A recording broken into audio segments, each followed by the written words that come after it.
Right, so Miss Sirra, here we go again.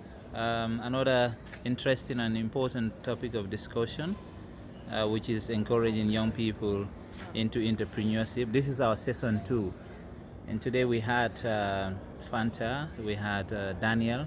Unfortunately, we didn't have Sylvia on, but here you are as the co-host, and I'm seeing someone else beside you who is going to introduce herself in a little while. Yeah. What can you tell us about it?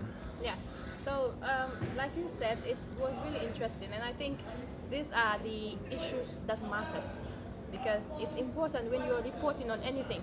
It has to be the main issues that the public are facing, are challenged, deeply challenged with. And of course, the outcomes of the report should be how would you be able to change the lives of those people regarding the issues you've reported on. So I think it's important, and anything that has to do with entrepreneurship, it's a challenge, I guess, in every country you go to, particularly in the Gambia here, because it's rather unfortunate when you go within the corners of this country and you see young people and you realize that the country has a lot of things. We are far behind.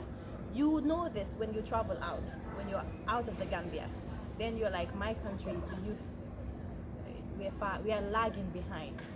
So it's important that we talked about this, and it was important to we have Daniel on board because, of course, Daniel is an entrepreneur. He is someone who is involved, and of course, I was particularly happy today when he talked about the disabled, the physically challenged, or the what was the right word to say? The differently able. I think I'm really happy that he's created this inclusivity, right? Oftentimes they are marginalized, and that's not it. It ought not to be, because we are all citizens, and in as much as you're able to get everything it requires you as a citizen, then another person should be able to get it. The differently challenged should be able to get it. I see no reason why you would be above the differently able. Definitely. So I'm happy that he came up with, he's having, programs catering for them. That's really commendable of him.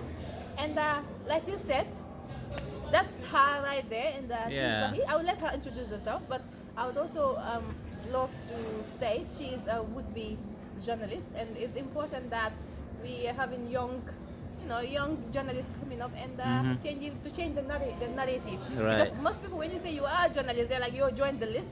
Or, of course, we've mistaken journalism now to be with in line of online, the advent of technology. Right. Journalists, we call them another word. That is, now that we have advanced in technology and everybody is able to use their phone, have cameras, report on any topic. Like Mohammed, right? Mistake. There you go. So it's important to have her to say one or two words because she has followed the conversation throughout. Although I was a co-host today and I was listening very well, but she also was listening. So we let her say one or two things from it. Indeed, Rohey, you were in the background, even though you didn't come up in the video, but you were following the event, like Shira said, and I'm sure you must have got a takeout from that, right? Yeah. So tell us more about it. Okay, like he rightly said, or should I say like he rightly said, I am Rohey Camara, a student of the Media Academy for Journalism and Communication, and then a would-be journalist in the future, inshallah. And then, like you rightly said, I was listening throughout the session, and then it was really great. It was really interesting, educative, and then I've learned a lot from them. Like when it comes to the entrepreneurship part, there I was like, how will they really help the youth that really want to, and I'm not gonna venture into entrepreneurship, Right. because there are no funds. I thought like whenever you want to endeavor into entrepreneurship, you have to take up the lead on your own. Yeah. Not knowing that we have the YEP thing that is funded by some other people. Right. Name I just Right. forgot. Right. So with that, I was like, oh, I can start when I don't have money. But the YEP is here. They are here to help the youth. So it's really, really, really important for you to take up this challenge, because we should not be lazy. As Fanta said, in Ghana, everyone is busy. And then I guess that should be the notion that Gambians should also have. Right. We should all get be busy, right? Yes, you should really get yourself engaged in something that will really help you. you should not really focus on academics, but then the skills also are really, really important. When you have your skills anywhere you go, you can go with your skills. Yeah, you showcase them anywhere in the world. But then when you have the talents, like you are a journalist, and then like you don't have anything that can really link you with the international journalists and other stuff. So when you go to other countries, you will have to start all over again. Right. But then with these skills, if you are from Gambia and then you get to go to America, you can still continue with the skill because it's all the same. Right. When you venture into fashions or you are a tailor, when you go to America, let's see, come on, that's how it goes. But when you go to America and then you are a journalist or like you are a lawyer, you have to start all over again because the laws in America and then the laws in Gambia are quite different. Right. So we should really take up the challenge and then know that it's something that youth should really see themselves in it. It's not something like people will always be like, business dal for magi la. Magi ñoo war a def business. We really have that notion, not knowing that it's for everyone.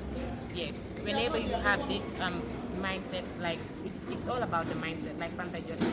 It deals with the mindset. When you think this is this stereotype, this stereotypical thing, like this has to do with money, and then this has to do with the talent or the youth.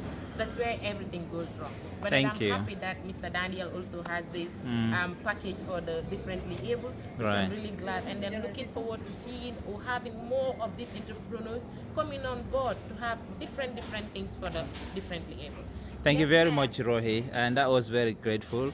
Sirra, Yes. just in few minutes, I think we are running Okay. our limited time that we Fantastic. should have. I want to elaborate on what she says before Right. I do the Right. thank you and all that. Mm. When we say people are busy in Ghana, it doesn't mean everybody in Ghana is busy, but then perhaps the majority of the youth that she happens to see in Ghana could or are busy, right? Compared to in the Gambia, perhaps majority of the youth or what we see from the outside happens to be youth that are out and about and not engaged in, well, I would say anything meaningful or something like that. Yeah. Yes. So on the part of feedback, I always say that, and I always say it's important that Right. we have your feedback because if we're doing what we do and you're not there watching us, you're not there encouraging us, you're not there telling us where you think we defect and Right. how we ought to improve, then we are just working in limbo. That's Right. what I would like to believe anyways. So please always keep on your feedback. We appreciate it. I always say, be it constructive criticism. Well, it's important to have constructive criticism, but whatever criticism you have, whatever feedback, whatever review you have, please share. We're happy to receive, and we're happy to look at it. And if need be to smile, we smile over it and we move on. Absolutely. So thank you so much for always being there. It was a pleasure as always speaking, and I'll always continue to speak because I've got the voice. So Thank thank you you. so much, and Right. Thank you very much, Sirra and Rohey. It's great to have you both here. Thank you.